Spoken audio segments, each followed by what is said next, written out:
Alright, you found part 2 of kimono making video. Let's continue. Okay, once you attach the sleeves, both part, you want to flip entire thing and sew this part, which is still open, which is the bottom of the sleeve, and this should be about 10 centimeters. And by the way, you can still fix a minor imperfections at this point on, so you do not have to worry about potentially making a mistake or made a mistake. As long as it's not major mistake, it should be fine.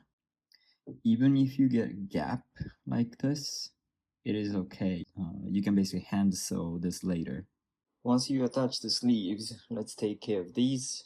What you want to do is fold twice from inside, of course, and then sew these pieces together so it doesn't flap. Right, so you just finished attaching the sleeve to the main body, and as of now, you probably have the edge of the sleeve is still flopping like this, even though you iron it and make a crease. And what you want to do to fix this is very simple. You need needle and a little bit of a thread.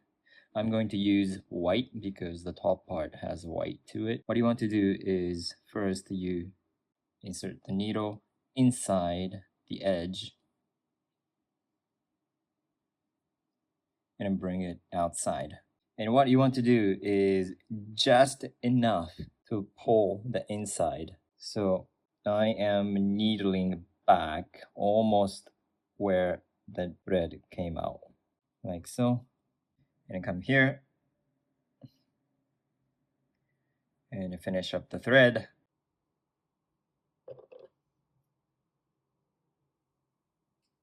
By doing so, this flop won't flop back anymore. So what you want to do is stitch the same way, a couple more different locations, so the flop doesn't flop out. At this point, you should be able to see the shape of it. So it looks like a T.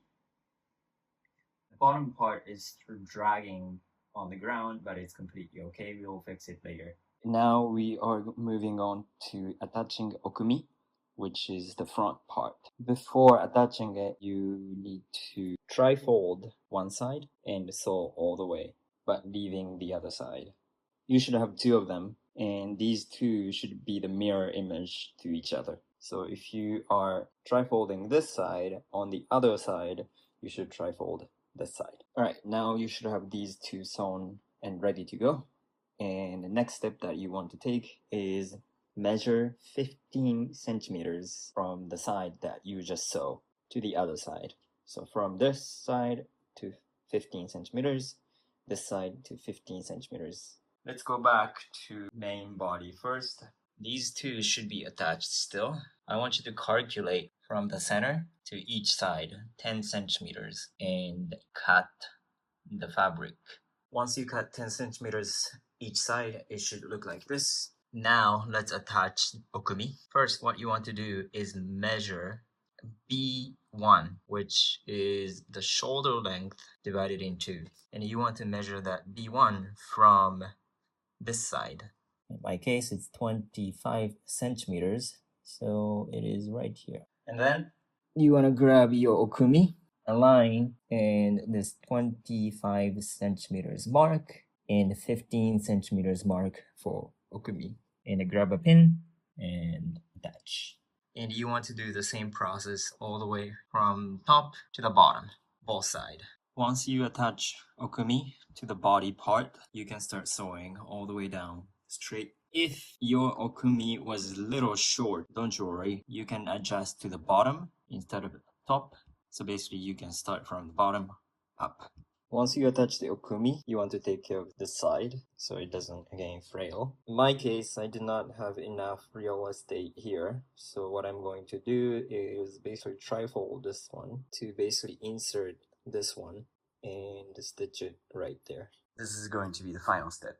Let's add the color. So where the color wants is halfway to final length of your kimono. My case, the final length is 152. The halfway point is going to be 76 centimeters. I haven't finished the bottom part yet, so I'm going to calculate from the top. Once you mark your halfway point, what you want to do is cut out as a color, align it to the point, and you want to leave about 4 to 5 centimeters gap so you can take care of the edge, and then bring all the way to the edge where you cut, just like that, diagonally, and then you want to fold it like a ribbon. In my case, I do not have enough length to go down, so I am going to use that leftover piece. I'm just going to cut it and attach it. Once you cut the leftover piece to the size, what you want to do is align the color side. And so here. Now your color should be just about size. And by the way, the final width of the color should be either 6 centimeters or 7 centimeters, depending on how tall you want to. And it requires, of course, the front side and back side, and it's sandwiching together. So now what you want to do is fold 1 to 2 centimeters. Now you are going to actually pin color to the kimono body. And what you want to do is align this to the mark. And by the way, when you're placing it, what I usually do is, this is the front side, and this is going to be the back that wraps around. And I place it like that. Open here. I'm going to stitch this crease line that I made. Right, so where shoulder and neck meets, what you want to do is, this is the end of the cut, and leave about 1 centimeters of fabric and align the color. All right, now you're looking at the back, and this is the top end of the kimono body. You want to take about 3 to 5 centimeters to the bottom from the top, and that's where you want to touch. Now I am showing you this crease in a straight line, but essentially what you are doing by bringing this middle one down about 3 to 5 centimeters is to mimic the natural curve of back of your neck. And now your colors are roughly attached to the body, so now we can sew color to the body on this crease line. So I'm starting from the back side where the neck is, which becomes kind of like a V. Right now I'm holding straight, so you cannot see as a V, but the reason why I'm starting from here is, one, this stitch will get hidden inside, so it's not going to be shown. Before start sewing, please make sure everything is attached to where you actually want to sew on. Now you can cut whatever the excess fabric that has left off. Cut it and then fold it inside and stitch it. Please do not cut what's necessary. Only cut what's not necessary anymore. What you want to do here is fold once and create a crease by pressing with iron, and you can stitch this all the way. Once you sew this and fold it again, because this part is going to get hid inside, this stitch will not show. Right now, before finishing attaching colors, we can take 2 different choices. So first, the traditional way, I'm sure you have excess of Okumi. Basically tuck this inside the color you're about to sew. You can, of course, fold nice and easy and tuck everything in, cover it up. And in case you do not want this fold move around inside the collar, what you want to do is grab needle and thread like this. Give it a little hand stitch like this so it doesn't come out. And if you are worried, you can, of course, do it in multiple locations. The second way, easy way, is basically to chop this excess okumi off. Now let's fold the color. And what you want to do is this side, this edge, go over that stitch slightly, just a little bit. And then you want to flip it and pin it from outside. This is because what you are going to do is sew right where you stitched in the beginning to attach the color to okumi. This is the best way to kind of hide the end, the seam, and the stitch. And once you press with a hot iron, it should hit inside. I'll add a diagram around here so you actually understand what I'm talking about and why I'm doing so. So now let's sew this on. I think I'm going to start from one side of the shoulder, going to the other, and do one side of the collar, and then come back here and do the other side of the collar. Right, so you attach your collar to Okumi or the main body part, and you perhaps have this part left. The easiest way to take care of this part is, of course, sew here, so nothing will show from inside or nothing comes out. But if you want to hide a stitch here, what you can do is take the needle and thread. It doesn't have to be long. So you want to sew inside of these two outer layers, and what you want to do is basically take the needle, insert not directly from outside but just where it is folded, and then the other side of the outer layer you just want to take just enough fabric, but it's not showing outside, just inside, and you basically do this same pattern, and once you pull the thread it should close up like so, and you basically want to do all the way.